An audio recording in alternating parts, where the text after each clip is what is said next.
Welcome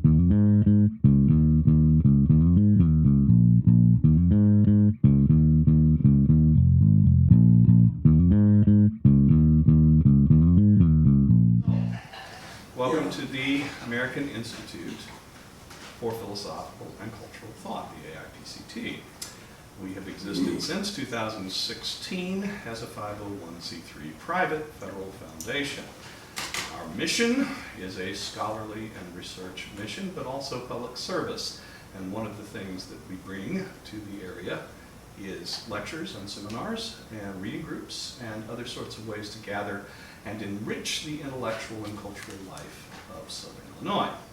There, that part is out of the way. Now, what we're here for today is that the Foundation for the Philosophy of Creativity affiliated with the AIPCT officially a year ago, but unofficially we've been working together basically since the idea for the AIPCT was started, and that was in 2015, the summer of 2015, when John Shook said, "We should do it here." I said, "What is it?" and he said, "I've been looking for a place in the DC area or around perhaps Philadelphia, thinking that that would be the right place for it." What is it? It means a place for John Shook's 9,000 books that were in storage, but also Shook and I worked together very, very well in our collaborative projects, and he had in mind to turn my house into a library and art gallery, which, as you can see, he has successfully done. I went to the wife and I said, how about we become a library? She's like, okay. In any case, so the Institute is here, and the Foundation for the Philosophy of Creativity, with which I'm closely associated and have been for years, immediately saw this as an opportunity for affiliation and for growth. And as time went on, we came up with ideas, and we didn't know which ones would work and which ones wouldn't, but I'm pleased to say that so far every idea has worked. Our spring conferences are working. Our dissertation fellowship, which I'll tell you more about in a second, is working, and our Lewis Hahn lecture series is working. And so these things are made possible by the Foundation for the Philosophy of Creativity, which was endowed by former SIUC professor William S. Minor, and in a minute, Peter's going to get up and tell you some things about William S. Minor. The number of people still around who knew Bill Minor is a dwindling number at this point. And so it's important that we honor his legacy, because as a matter of fact, it is his money that we have been using for years in the Foundation for the Philosophy of Creativity to create the programming. Okay, so that said, I want to say just a word about what's coming up. If you look at the Lewis Hahn lectures on your YouTube, hello you out there on YouTube, you'll find out the history of the Lewis Hahn association with both SIUC and why it is we memorialize his legacy with lecture series here. And also, that's going to happen next year. The Foundation for the Philosophy of Creativity Board met this morning, and we have decided to continue all the programming, and that includes the dissertation fellowship. There will be a third dissertation fellow, I'm pleased to announce, next summer, because it's working, as I think you're going to get an opportunity to find out. I hope. Is it working, Joanne? All right, it's working. Okay. I'm sure it's working. In any case, so there's that. This fall, what's coming up is that we're hosting a resident scholar from the University of Warsaw, Marcin Richter, will be here from August 15th until October 1st. I'm looking forward to that. It also looks as if Giuseppe Spadafora and one of his graduate students will be here from September 29th until October 6th. During that, yeah. And they'll be presenting lectures here during that time as well. Our spring conference is yet to be determined exactly as to what it's going to be, but I know what the choices are. I'll keep that under wraps until it's confirmed what that is. But we're going to have that. It'll be during spring break, either the weekend, the first weekend, or the second weekend, depending on how everybody's schedule works out. There will be a reading group this fall, as there is every semester, and it's probably going to be on Buckminster Fuller this fall, and so that will be fun. So those are some of the things that are coming up. Our Institute lecture will happen the week after Thanksgiving, as it always does, and it has not yet been determined, but I'm going to talk with Larry in a little bit, and we'll figure out who's coming for the Institute lecture the week after Thanksgiving. All right, so that's what's going on with AIPCT coming up. We're very, very busy. We got a lot to do. We've got exciting programs coming up. With that said, I want to call up Pete to tell you a little bit about Bill Miner, and then I'll introduce Gioia. I did ask Myron if he wanted to introduce you. He ceded it over to me. Oh, Pete Gunner, non-executive director, that's correct. He's the chair of the board of the Foundation for the Philosophy of Creativity. Well, you'll be glad to know that if I had been told I was going to give this talk, it would have been a lot longer. But as it is, it will have to be relatively short. Fewer and fewer people remember Bill Miner. And so I thought I'd give you my picture of him, which is a bit of a caricature. Bill was to the last day of his life, was a Baptist, and a Northern Baptist, I think. But at any rate, a Baptist, and as you know, Baptists believe that if someone appears at a church and stays a reasonable length of time, they're saved. And Bill, I think, had a similar kind of idea about creativity, and so he would, now the Foundation for Philosophy of Creativity consists of very few people who hold it together, and it lives mainly through the internet and YouTube. But I think we're reaching more people now than we were by the old method, because Bill would go out in a hallway and simply grab people and bring them into the philosophy of creativity. And the hook was that there was something for them to eat and drink. And the punishment was they had to stay and listen to the lecture. It's sort of like, you know, nobody left, somebody locked the door. So we would have like 60 people to listen to a lecture in the philosophy of creativity. Well, that was the organization that Bill created it. And he created it in 1957. Now, I don't think anyone is here. I think one person is here who could remember American philosophy in 1957.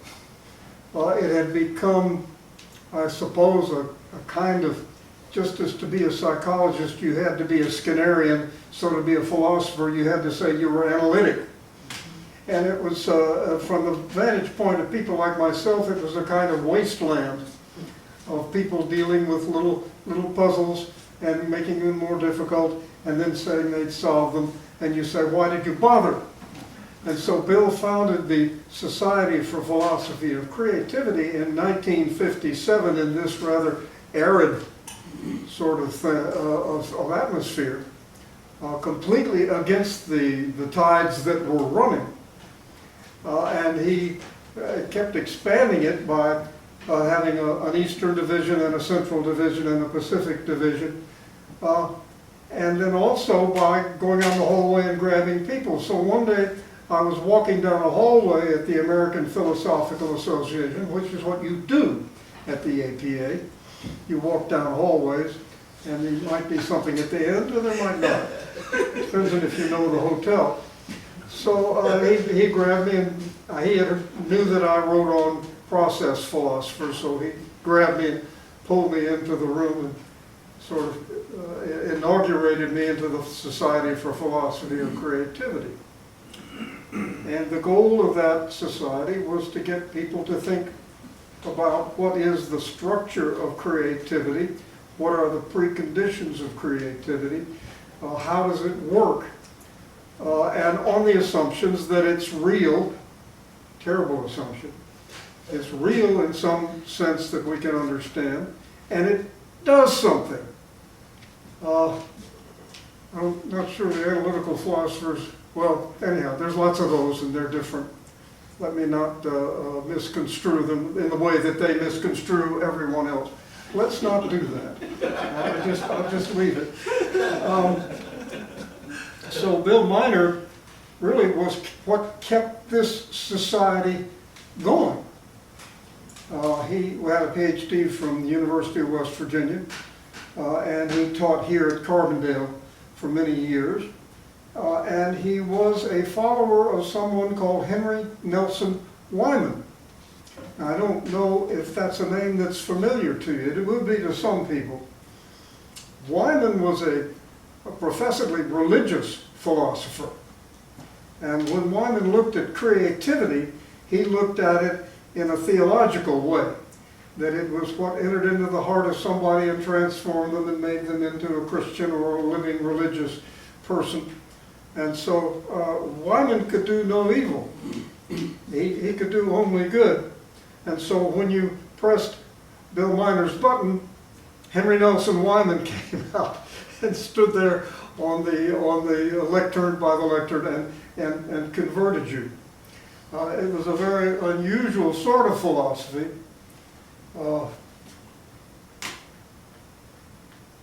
Which I was not able quite to penetrate to the fundamental axioms somehow. It was all action and it was all salvation, but it was philosophical. Well, the philosophical side was hard to come by, but Bill Miner did write an article, a book rather, for the Society of Philosophy of Creativity monograph series or book series. And if I had known that I was going to speak on them here today, I'd have brought some extra copies and given them out, because I've got a box of them at home. I don't know what else to say about Bill, except he was very serious.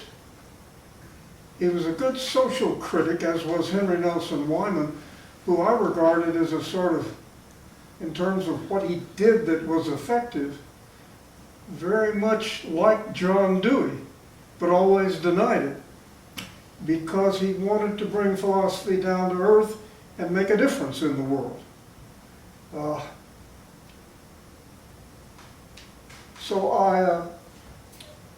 He lived up until about, what, 10 years ago? 15? Oh, How many?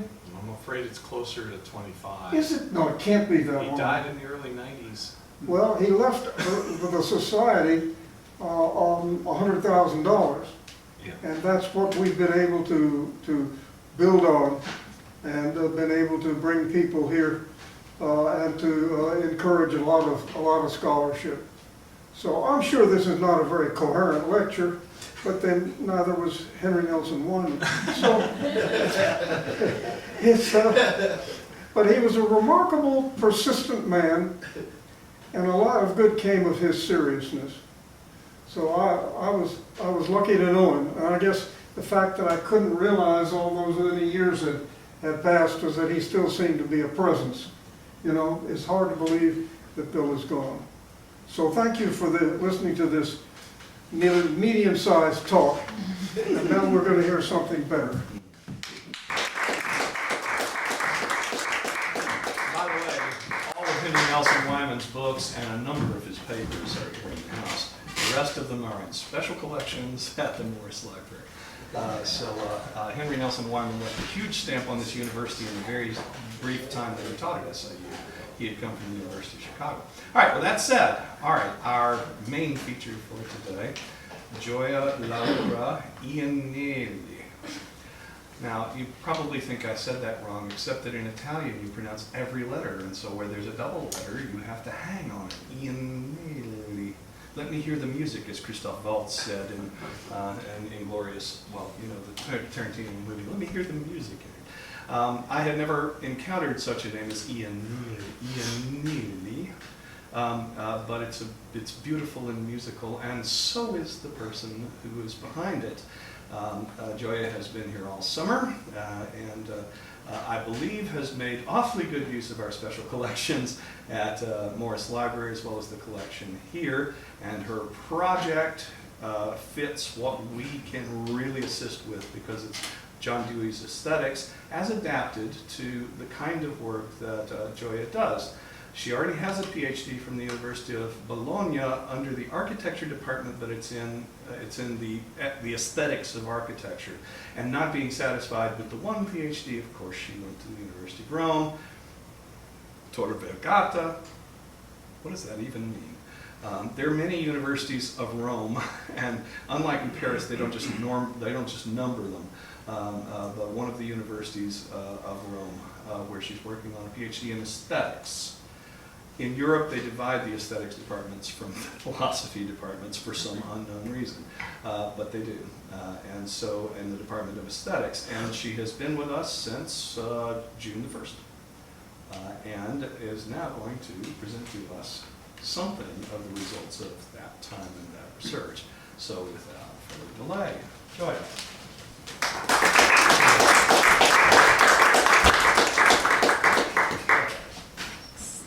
Just get settled.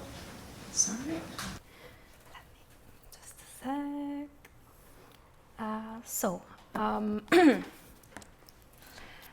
First of all, I would like to thank the AIPCT and the Foundation for the Philosophy of Creativity. Then John Shook for taking care of me during my first week here, Myron Jackson for his help in the following weeks, Nick Guardiano at the at the Special Collection at Morris Library for his great assistance, to Larry Hickman for having kindly agreed to meet with me and discuss some aspects of my project and giving me useful feedback on it. To my two dissertation directors in Italy, Tonino Griffero, who has supported my decision to apply for this fellowship, and Giovanni Matteucci, who is actually the person who introduced me to UN aesthetics and who has patiently guided me in my research for more than a decade now. Last but not least, I would like to thank Randy and Gay for welcoming me in their home.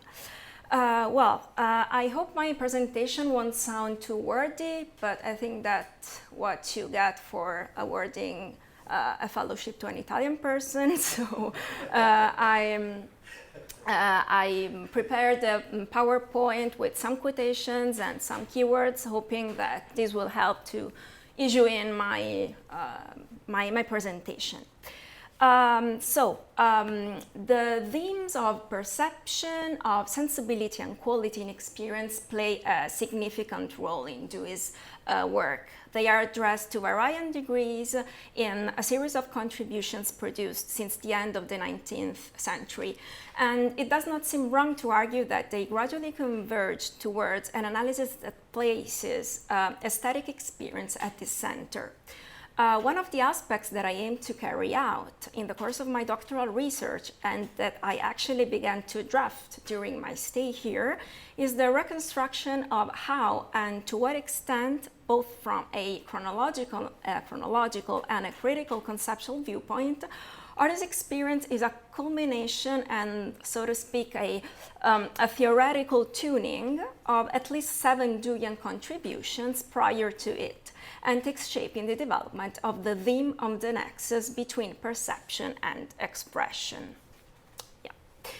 This topic is particularly dear to me because at the center of my PhD project is the analysis of the problem of aesthetic competence, understood as a perceptual expressive competence in the management of the relationship with the environment with which one interacts. However, the undertaking to reconstruct in depth over these weeks here this path has proved to be longer than expected. For this reason here, we'll focus on the mother lode of Dewey's studies on aesthetic experience, artist experience. Artist experience can be considered the apex of a specific path that nevertheless presents the generally central issues of Deweyan works: education, social criticism, philosophical reform, and knowledge. Crucial to it is the exemplarity of art in making more perspicuous certain elements that would otherwise remain implicit, or at least to a potential state in experience, which he understands, of course, in terms of a field of interactive energies, by intensifying the trend lines that innervate them. The artistic and the aesthetic for Dewey, however, do not coincide. The first has chiefly to do with activity, with the sphere of production, so to speak. The second with a greater passivity, receptivity, in other terms, with a primarily perceptual dimension. I will leave just some quotations here that you can read. Although they do not coincide, for Dewey there is a strong continuity between these two levels. It is a matter of degree of manifestation of certain structures. And it is precisely a perspective that highlights the continuity and relationality between various levels of experience that can help overcome some of the problems that I aim to take into consideration here. However, there have been many misunderstandings about Dewey's aesthetics, and in particular, Dewey has often been criticized by those who have dealt with everyday aesthetics, which is a very recent subfield of philosophical aesthetics, for having reduced everyday experience to artistic experience without taking into account its specificity. That is, without taking into consideration or considering the everyday qua everyday aesthetic. For some, Dewey would do nothing but perpetuate the equation of aesthetics, also of ordinary phenomena, to a philosophy of art. The misunderstanding, in fact, cannot be solved if we do not assume a continuous perspective and we do not understand the various experiential levels described by Dewey as articulations of a dynamic spectrum. Dewey's emphasis on art is undeniable, but it still holds true that he insists on its exemplarity and not its exclusivity for the analysis of aesthetic experience. An interesting experiment, I think, could be to employ design, and in particular the design of experience at large and not of objects in a narrow sense, as a paradigm to show how Dewey's theory of aesthetic experience is based on the ongoing cross-layering of levels whose two main poles of manifestations can be defined as intensification on the threshold of thematization and operativity.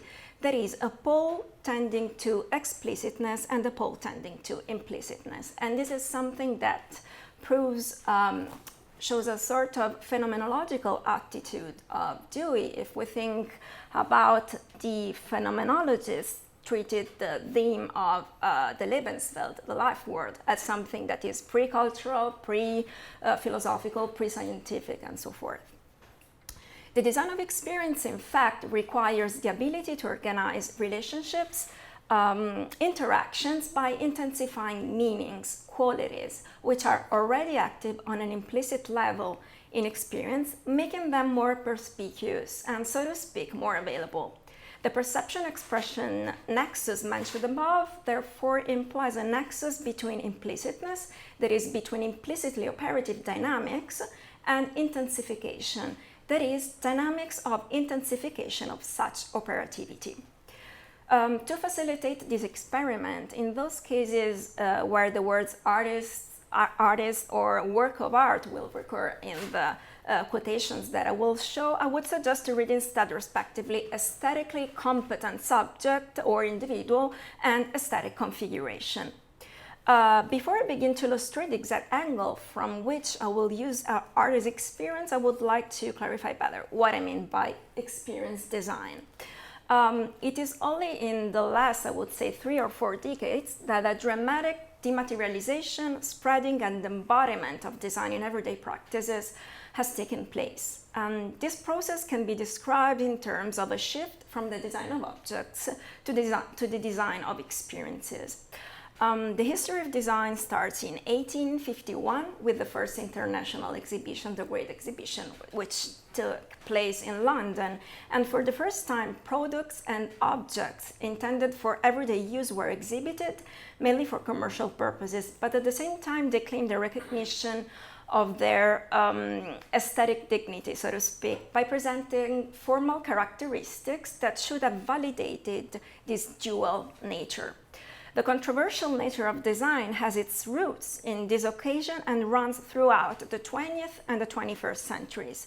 It can be described in terms of two extremes, generally represented by the concepts of form and of function. The point is that since its origins, design, with a greater or lesser emphasis on one of the two above mentioned poles, form and function, and with more or less success, has had and still has as its fulcrum that of profiling, of shaping experiences. This is a bit of an overview of the development of the usage of, cups or coffee consumption, but I'll just leave it there and we can comment on it later if needed. However, the first explicit thematization of design as conducive to experience and of their related discipline has mainly taken place at the end of the 1980s, when the development of human-computer interaction began. All this at the end of the 1990s determined in interaction design a shift of priority from pure and simple usability to user experience. User experience design, in fact, prioritizes the production of interactive experiences in which the importance of the materiality of design as such is progressively reduced, while the possibility of realizing a specific kind of experience becomes central, by stressing aspects that are more than just form and more than just function. Nevertheless, with user experience design, we are not exactly talking of experience design yet. These are more recent examples, and I just want to point out that the first thing you see is a screenshot from the online shop of a coffee shop, and I don't know if you can read it, but what it says here is, enjoy hassle-free coffee at home. So I'm really curious about what hassle-free coffee is, but I think this could give you an idea of what I'm talking about as we proceed with the presentation. The literature on experience design is still quite slim, and sometimes there is no clear-cut distinction between various areas in which the design of experiences is central, probably due to the interdisciplinary nature of the field or even of the concept. Yet, in order to make it more intelligible, I would, and for the sake of time, I would enucleate 3 recurring areas in which the design of experiences is central. User experience design, and experience marketing and experience economy. Let's start with the first one. In this label, the term user seems to imply the idea that the usage of something is still required and that a mediation is still necessary in order to achieve a specific experience. With experience design, the elimination of the term user in the label seems to imply to me that the responsibility is now entirely in the hands of design. It is design's task to allow an experience in the most efficient and gratifying way possible. There is no emphasis either on an object nor on a subject, but on experience as such, and that's a very Gioian perspective, according to me. Let's talk about the third point. So among the main examples of experience marketing may be mentioned the processes of advertising and customers' engagement, encouraging customer loyalty, for instance, carried out by a company, through the design of dedicated experiences that emphasize, depending on the case, aspects that can enhance the proposed service. Experience economy, on the other hand, refers, I would say, to the more general economic investment that has taken place in recent decades with regard to the design and consumption of experiences. The overlappings between these 3 areas of experience design, generally speaking, are numerous. Yet they are particularly evident as far as experience design, strictly speaking, and experience marketing/economy are concerned. This places a special emphasis on the environmental component of experience, both in its digital, as you can,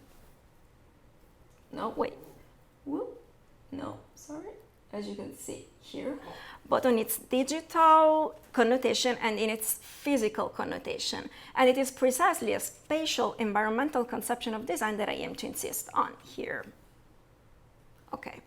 Therefore, it does not seem problematic to consider these 2 typologies as fundamental parts of the same process, a process at the center of which lies experience as something to be constructed, to be valorized, and to be made indispensable and normalized, but in any case to be consumed, more or less literally.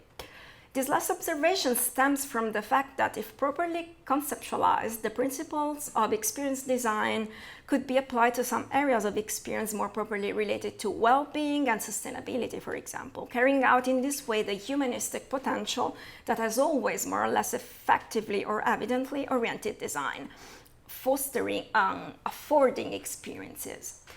Smoothness, the facilitation of experience, and happy, using Gioian terms, that is immediate but not simple, that is mediated interaction, since it is the result of processes of management and organization of materials, are fundamental principles in experience design, which is now undoubtedly widespread in our everyday environments and which is all the better successful if it makes what is artificial appear as natural.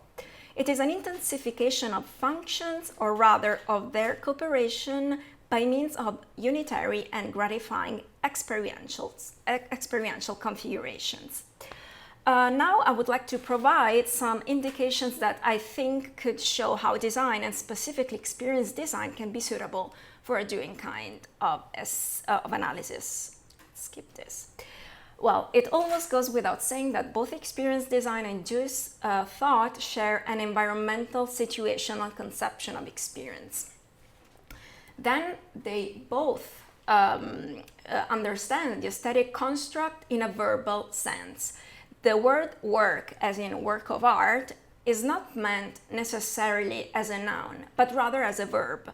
Design does not have to do with a disinterested dimension of experience, but implies a usage, a consumption of, an interaction with the aesthetic construct. They both emphasize the oscillation between immediacy and mediation, and hence they also emphasize processuality, the processual aspect of experience. In both cases, there is a strong link between activity and passivity. We are or we can be performative, but within tendentially saturated contexts. Moreover, experience design brings together what is supposed to be intrinsically spontaneous, natural, that is experience, and what is intrinsically artificial, that is design. And the formula experience design surely sounds oxymoronic from this point of view. Yet, if we undertake a processual, historical, dynamic, amendable perspective on experience, the opposition between artificial and natural is a false opposition. And not only, a good experience design must be able to compenetrate well the various energies involved, usually synthesized by the couple, as I said, form and function. Otherwise, if one develops only certain elements at the expense of others, one tends to have two extremes: hedonism and or alienation. Yet, there are clearly some aspects of experience design that clash with Dewey's view of experience. Well, if we read this, by reading this quotation, one may easily think that Dewey would ask, if everything is designed, facilitated, what happens to creativity, to experimentation, and to the creation of new meaning? Well, the lack of obstacles that allow smoothness of experience necessarily determines a lack of experience. I agree with that. Yet, if we read a couple of lines after this first quotation, we can say that Dewey seems to be quite optimistic about all this. In time, this very familiarity sets up resistance in some minds. Familiar things are absorbed and become a deposit in which the seeds or sparks of new conditions set up a turmoil. Highlighting also the problematic aspects implied by experience design with respect to the Deweyan perspective on creativity and problem solving, I think suggests to take a very particular point of view. That is not that of the producer, not that of the designer in the strict sense, who herself is necessarily creative and engaged in solving situations with a certain level of problematicality. So the perspective that I instead suggest to take is that of the user, who today more than ever is called on to be responsible, that is able to respond and generate new meanings in a strongly designed context with its pros, the gratifying facilitation of experience, and its cons, the facilitation of experience that becomes an obstacle.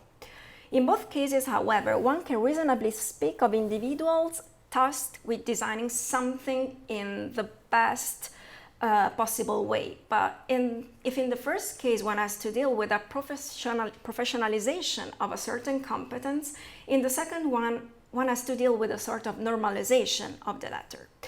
In any case, it is useful to point out that the creativity conveyed by design implies a different type of creativity than that traditionally attributed to the creative individual as a genius and as a sort of ex nihilo producer, that is, a demiurgical Promethean creativity. The type of creativity conveyed by design is instead of a managerial and sustainable, so to speak, type, since it deals with material which already exists and is included in particular situations.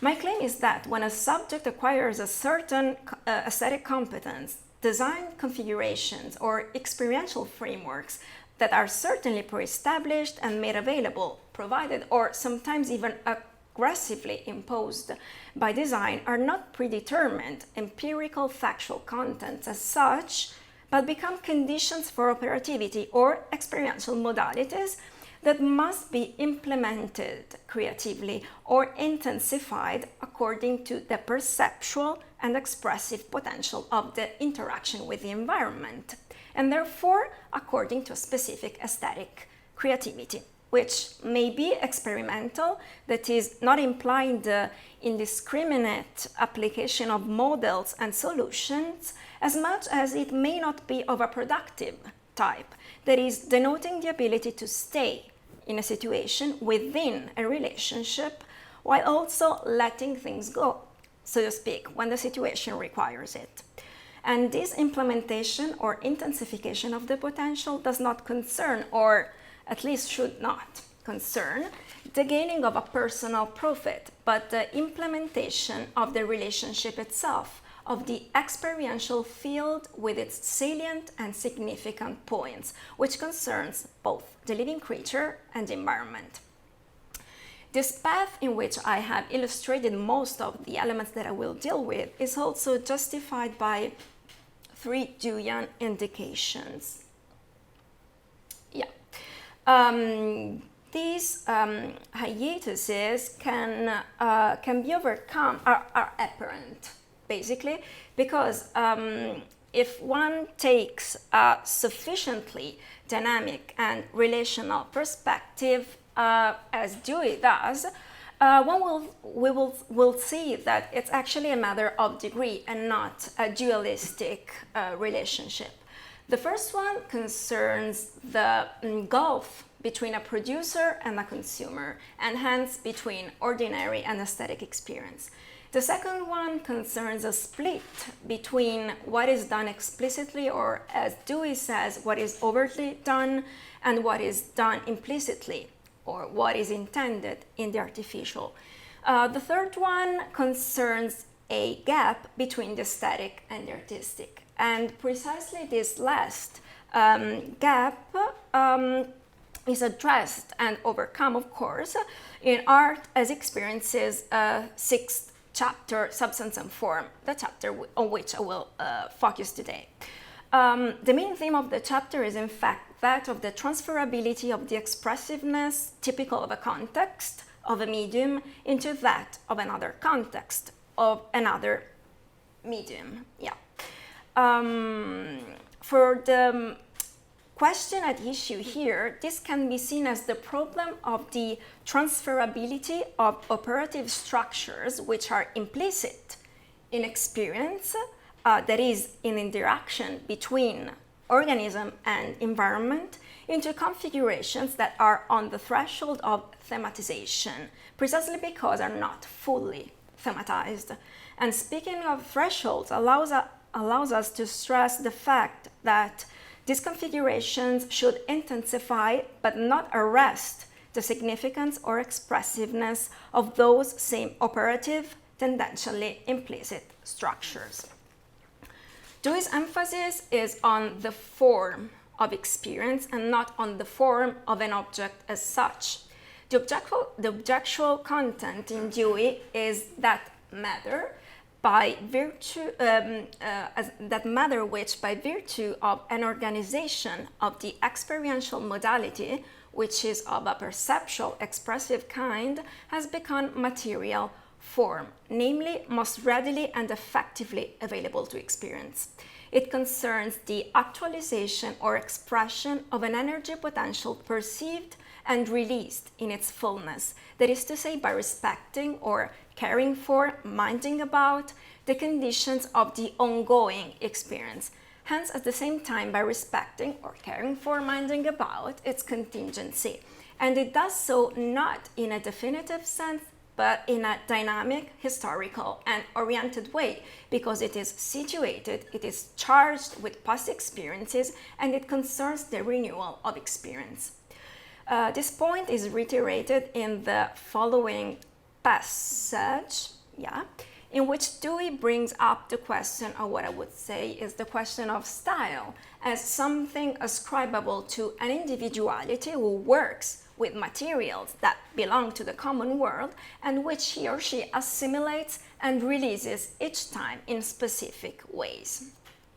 The individuality that Dewey refers to here is both the so-called producer and the so-called recipient. And the emphasis on novelty and on the past, as you can see, or on common sense and tradition in the sense of sedimented meaning, and therefore more generally on temporality, on historicity, can provide important indications. Not only, in fact, does there exist a style of production, but there is also a style of perception, of fruition, and this can be learned. They are always the result of training processes. Dewey's stress is therefore on the ability to generate new meanings starting from relationships that have been crystallized in a form, in experiential constructs. Dewey's warning about the absolutization of the aspects that cooperatively constitute experience, and therefore the emphasis on potentiality in connection with the theme of the chapter, that is to say the relationship between substance and form, can perhaps be better understood if we consider some German terms. And for this I should thank Theodor Adorno, who actually developed these concepts in his work. So what we would refer to as substance, content, and matter, the Germans would describe as either Inhalt or Gehalt.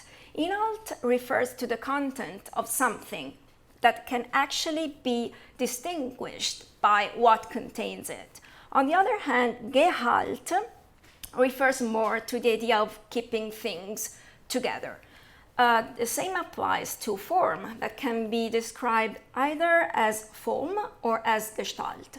In the case of form, we would refer to a shape, a mold, and with Gestalt we would refer more to a holistic configuration. And I think it's pretty clear that according to Dewey, the relationship between substance and form would correspond to the relationship between Gehalt and Gestalt, which complement each other. I think this passage here can be useful to show how Dewey's attention focuses on an energetic dimension which runs over a spectrum with particular degrees that do not allow dichotomies, but an overall relational and experiential complexity. However, the emphasis can still be placed more on one of the two elements involved, depending on where the interest in a particular configuration with which one interacts lies. The point is that the poles involved in the interaction are not to be hypostatized and then applied independently of each other. The chapter becomes particularly interesting for my research topic when Dewey introduces the problem of the end towards which an aesthetic construct should aim. Although it does not explicitly do so, the problem could be referred to the relationship between form and function. When we talk about design, in fact, we are not dealing either with a simple form as a purely decorative, contemplative, and formal element, or with a rigid function as an element strictly related to functional performativity. Nor, even less so, does a combination that is some form of juxtaposition of them seem correct. What instead I will try to show by following do and directions is that they are not, let's say, elements as such with specific connotations, but complex spectrums that have internal gradations, which in their higher extremes happily meet, and in their lower ones part.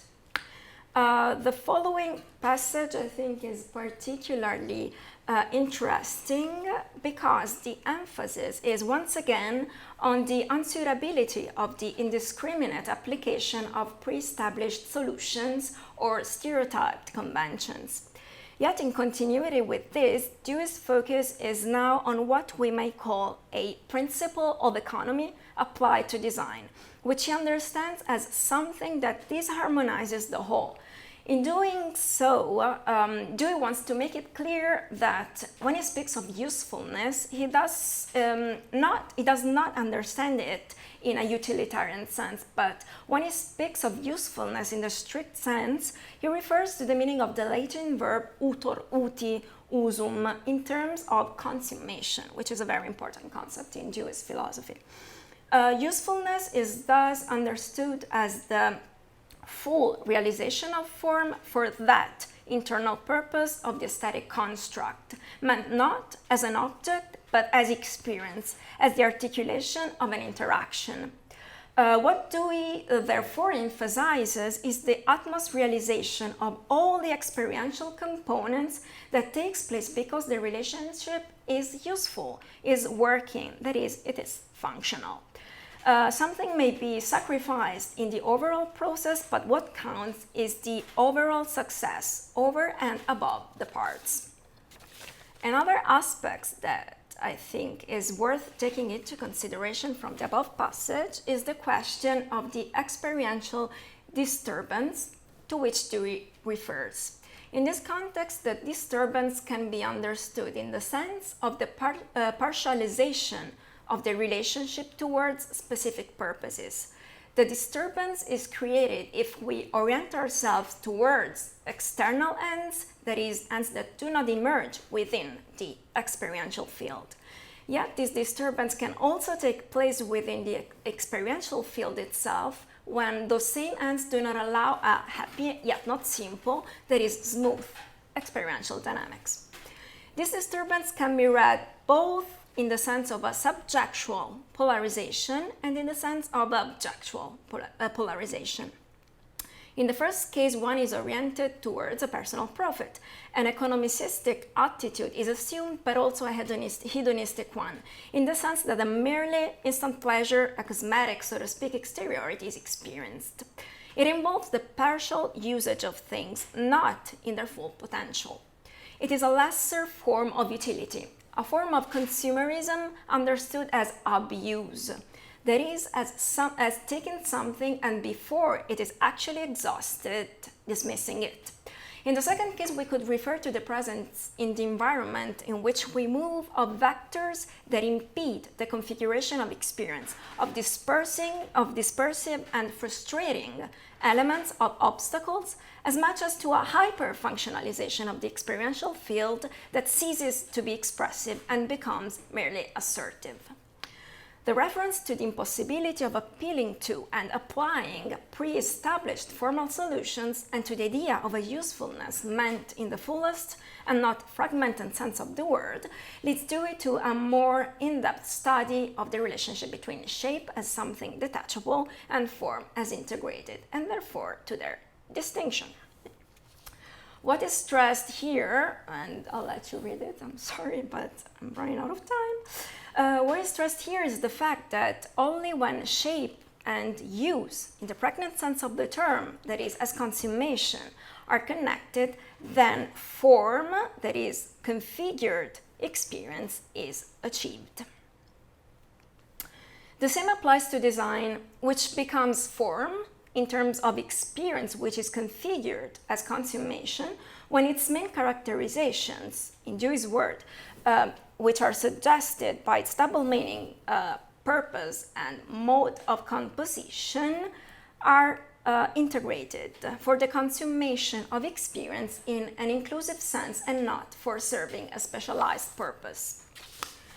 It is not coincidental that Dewey used, as you can see here, the term transferred value, which indicates a movement, the valorization of a potential through the intensification of a meaning in a contingent way, and that does not take place by subsequent addition to the interaction, to the relationship, but it is the way of staying in the relationship itself. A further way in which Dewey addresses the question of the hypostatization and isolation of meanings and maintains that instead some specific functionality should be sacrificed for the achievement of the consummation of experience as a whole is that of the relationship between evacuation and expression. The extremes, be they decorative in a lesser sense of form or functional in a merely instrumental sense, become assertive and therefore sterilize, arrest the expressive component. As mentioned at the beginning of this paper, form and function are not to be considered as isolable or isolated elements, but as complex spectrums that have internal gradations and that in their higher ends meet and in their lower ends part. When we talk about form and function, we are talking about two spectrums of meanings, not about two elements that are to be combined. The spectrum of the meaning of form goes from shape to configuration. The spectrum of the meaning of function goes from mechanism, for want of a better term, as we will see, to consummation. In these terms, we have a sort of equivalence. The more the function is consummation, the more it is integrated with the configuration. And there we have form and function.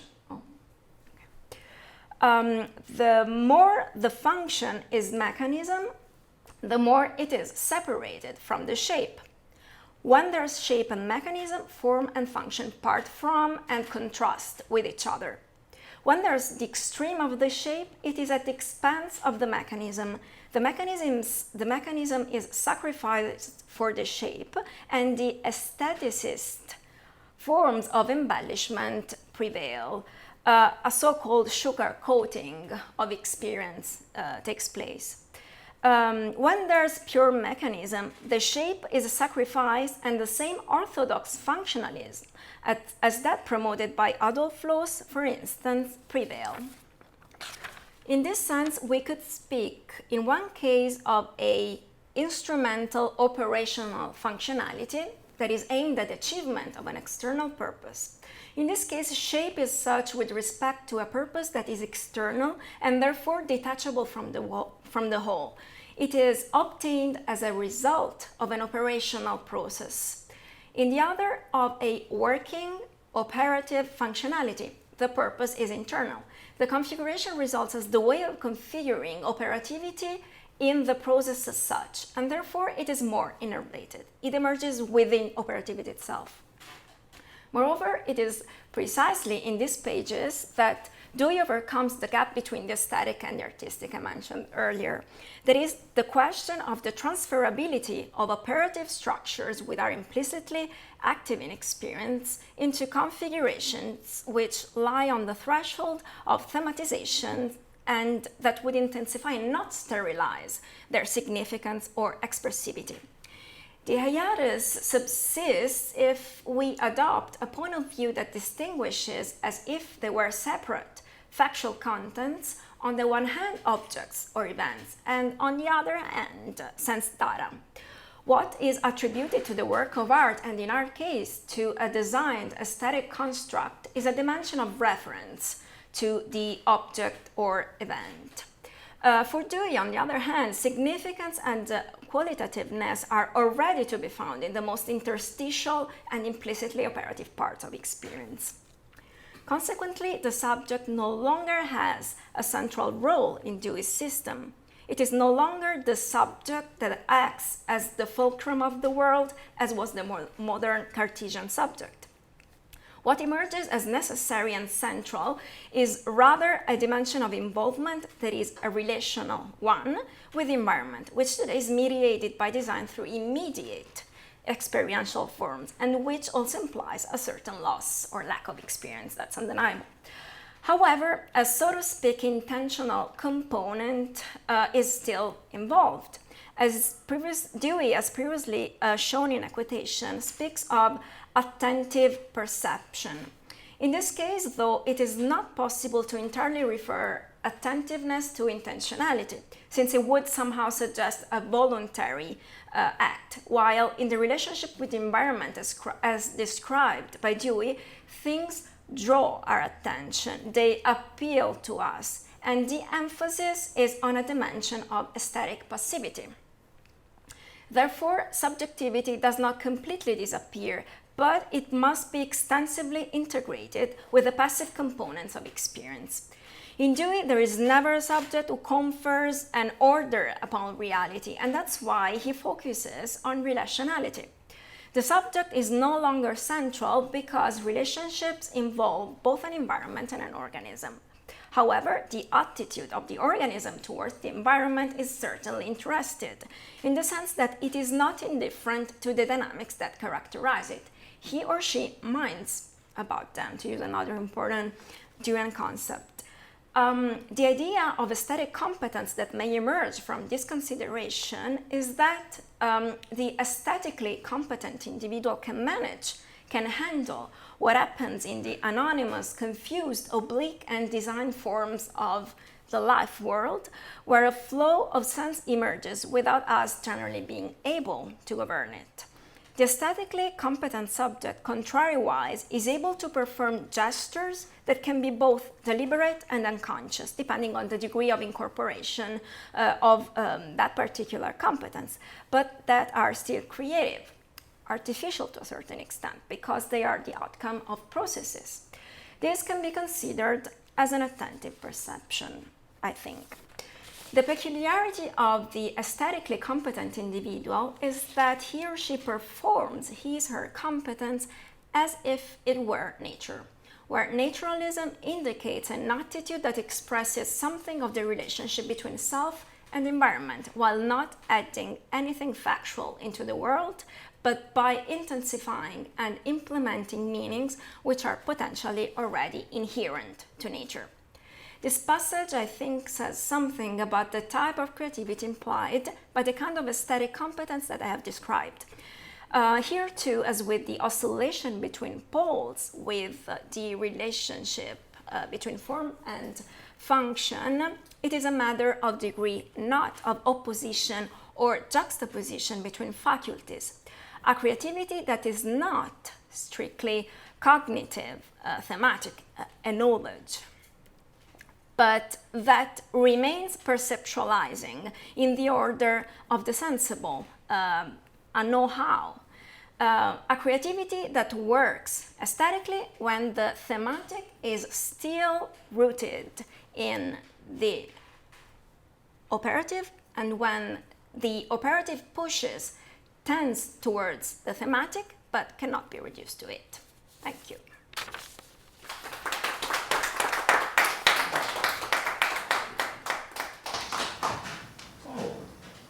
There will be questions.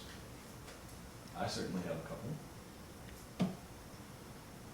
In the copy I saw that you were nice enough to let me read before your presentation, you redefined the artist, and I didn't hear that this time.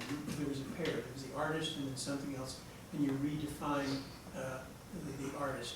And I can't remember what that was. Do you have that on the top of your head? I was talking about the aesthetic competence subject, Yes, maybe? yes, Yeah. yes. Yeah. Yeah, could you say a little more about that? Well, yeah, as I think I said, I don't remember, but I'm trying to understand aesthetic competence in a sort of normalized way. So I would like to apply this concept to like common individuals and not necessarily to what our common sense would make us say, that is to say, to artists or designers or things like this. So I would like to define a sort. I haven't managed yet to define properly what an aesthetic competent subject is. I'm like trying to conceptualize it, but I would also like to find concrete situations in which this concept would work. But I would say that it's a sort of ability to manage daily situations without necessarily implying, let's say, maybe I have a better word here, a sort of cognizing kind of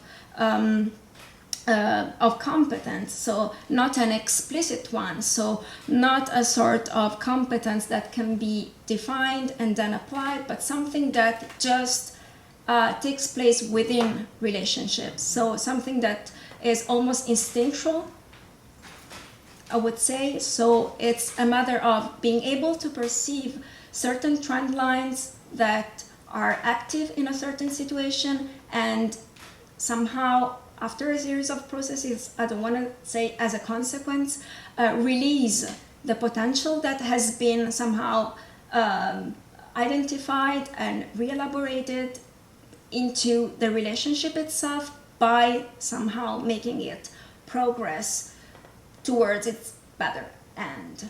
I would say this is something artists, as Dewey says, do in a very well way when they're aesthetically competent. But I think that taking the paradigm of the artist as the aesthetically competent subject that better exemplifies this concept is a bit naive. So we cannot take on the eyes of the artist and see the world through this lens. I don't think that's the kind of aesthetic competence that I'm trying to define here. It's a more even practical and sustainable kind of creativity and aesthetic competence. I'm struck by, if I could say one more thing, I'm struck by the applicability of what you're doing to Dewey's theory of inquiry, because there's a strong aesthetic component there that quite often is misunderstood by the people who do the logic, I think, and understand his, attempt to understand his logic. Also in James, the question is, what is the satisfaction of objective conditions?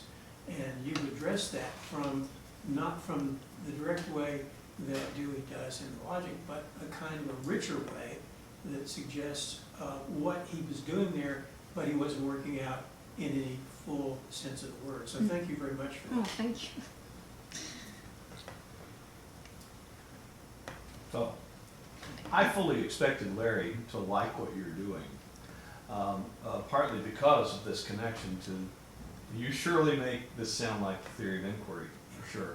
But there are a number of other very good Dewey scholars who, and I'm not one of them, but I'm going to attempt to take on the mantle of Victor Kestenbaum and Tom Alexander, who would not like what you're doing for a very specific reason. First of all, I can't believe that anybody reads Dewey as reducing everyday aesthetic experience to a philosophy of art. I think they just need to read the book. Oh yeah, If anybody in Italy is saying that, then I'm just going to point them to the book, because there's no way. But that said, you draw a relatively strong contrast between the phenomenological sense of Dewey's aesthetics and what I would describe as a metaphysics of implicit aesthetics, which is what you're doing. And the reason that you seem to push it away is to avoid an overemphasis on subjectivity of the old Cartesian variety. But there's another way of going at intentionality and passive syntheses. I mean, you try to pull them back in at the end, and but there's a topic that you left out entirely, which is the central thesis of Tom Alexander's book, which has to do with the difference between an experience and everyday experience, and there's the closest thing to a discontinuity in Dewey's entire theory shows up when he suggests that the pervading qualitative whole of an experience is unreflective, but then when reflection appears on the scene, what happens is that everything that went before it takes on a feeling of a whole that is now over. And it's being unreflective as it unfolds is only available to us for aesthetic judgment after it's over. And that's the work of reflection. It's also where criticism lives and philosophy is criticism for Dewey. And so without critical reflection, there is no philosophy for Dewey, and therefore without the reflective interruption of the continuity of aesthetic experience, there is no philosophy of any of it. And this you have left out of your account. And the way that that got fixed by Kestenbaum and Alexander was by very delicately working subjectivity back into the aesthetics without the subject. Well, you said that I left out the question of the difference between an experience and mere experiences. But, well, according to Dewey, an experience is an experience that has a form, as in a formed experience. Well, we don't know it has a form until it's over. I know, but I mean, the concept is there. I mean, It has a form. an experience is a configured experience, is an experience that has a But form. we don't know it until it's over. Yeah, that's the biggest frustration of Dewey's philosophy, of course, because it tries to keep things together in the best possible way. But I think this is also I mentioned phenomenology precisely because, like yesterday, we also mentioned Crisis by Husserl, right? So it's always a matter of, trying to preserve the, let's say, the pre-X level, whatever it is. But if we do not formulate structures that somehow describe those levels, how can we really grasp that? So, Dewey has helped me to somehow read a phenomenon such as design, which by itself should just afford an experience without telling you, okay, this is what's gonna happen with the label on it, with the thematization of the experience as such. That is bloody difficult to keep things together. But I think that's what. But your account seems like the order just comes about spontaneously and without reflection. You set it up as a continuity. I understand. It's I continuity. understand I understand continuity as processuality. So as a series of historical processes, oriented processes, as a layering of it, just as Lebenswelt. Lebenswelt is layers and layers of experience, or oblique layers, or whatever it is that you want to call them. But it's, And yet, reflection is an interruption of the having of this experience. yeah, rhythm is also a very important concept in Dewey. We're So talking about interruption, though. yeah, Almost but discontinuity. yeah, there are these. That's the dotted line. Yeah, okay. Yeah. I see. Yeah. Dotted line there. Yeah. But Yeah. it's yet discontinuity as it happened with all the gaps I have mentioned. They are, if one really embraces the continuist phenomenological, I would say, approach, they're not such because they still are part of the process. Now, They can be I've drawn you gaps. out. Now you are explicitly disagreeing with Tom Alexander. Okay. Good. I think. Good. You're allowed to do that, but I want it to be explicit. It's like, Okay. and I would take it that if you're disagreeing with Tom, then Victor Kestenbaum he's off in another land in the phenomenological sense of John Dewey. Well, you agree with Tom and Victor, that is that you don't know it until it's over. That's right. And I agree But with that's that. true, The stuff yeah. that I think she is agreeing with me, She that is. is, when you know it, it is over. Okay. Also, Boy, that is a But- pretty thin distinction. It's, Yeah. no, it's the big distinction in Dewey. It's It the big is. distinction. and implicitly, there are no really gaps. Like implicitly, we're always gaining or losing something. I mean, it's always a process, I would say. Right. Well, that might be, and if Shook were here, he would agree with me in the emphasis on the discontinuity at that moment, which makes knowing and criticism possible. And without that interruption, it's pretty close to a discontinuity. Without that interruption, we never end up knowing anything. We're just swimming in aesthetic experience. Yeah, I also talked about points of salience, you know, distinction. So those are, and emotion as well is an What interruption. could be more salient than an interruption? Oh yeah. Other questions, sorry. Oh, come now. A room full of Julians. I think they need coffee. Maybe that's what they need. All right, well, with that said, you're off the hook. Okay, good. Thank you, and make Thank her you. feel appreciated.